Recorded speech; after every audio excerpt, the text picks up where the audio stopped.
Yeah, I think the big thing about mental ill health is that no one's immune. So I think a lot of guys can think you're invincible, particularly being a young bloke, sort of coming out of school and stuff. You think you can be invincible, but I think yeah, no one's immune to mental ill health. That's probably the biggest realisation that I came to. Well, there's a lot of really great mental health organisations out there, and there's a few guys in the team work with other ones throughout Sydney. My attraction to Batyr was just the energy. It's a really young group of people.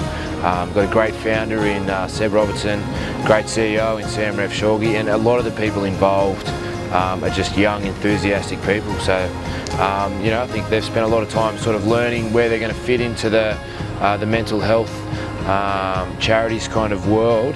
But they've really done that the last few years, and they've come into their own, and it's a great organisation to be associated with.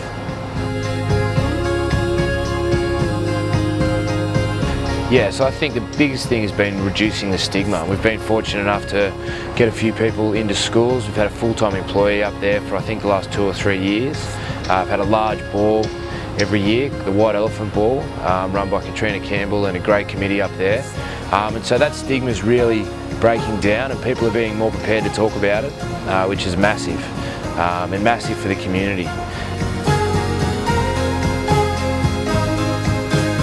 And I think our role as young men isn't to be counsellors or psychologists or anything that we're not trained to be. Our role as young men is to be mates with the blokes around us and just to make sure that a guy's okay. You don't have to say, how's your mental health? I don't think. I think what you need to do is when you see that one of your mates is down or he's acting a little bit differently and he's a bit flat, just to make sure he's okay and let him know that it's okay to speak about how he feels, or it's okay to speak about feeling flat with your mates.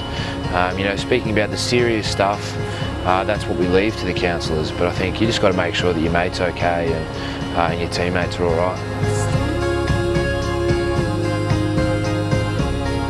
Yeah, I'd say if you think about it, it's worth having a go. The more the merrier, and it's such a great organisation to be associated with, so I couldn't encourage anyone who's thinking about it more, go and get involved, and at the very least you'll meet some great people and potentially make some great friends.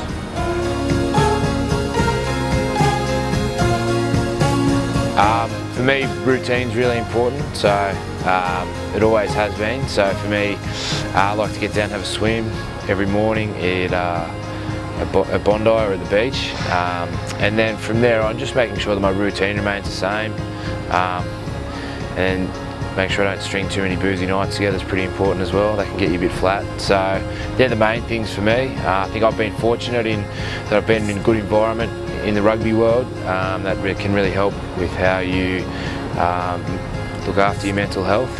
Being active and being in that routine is really important for me.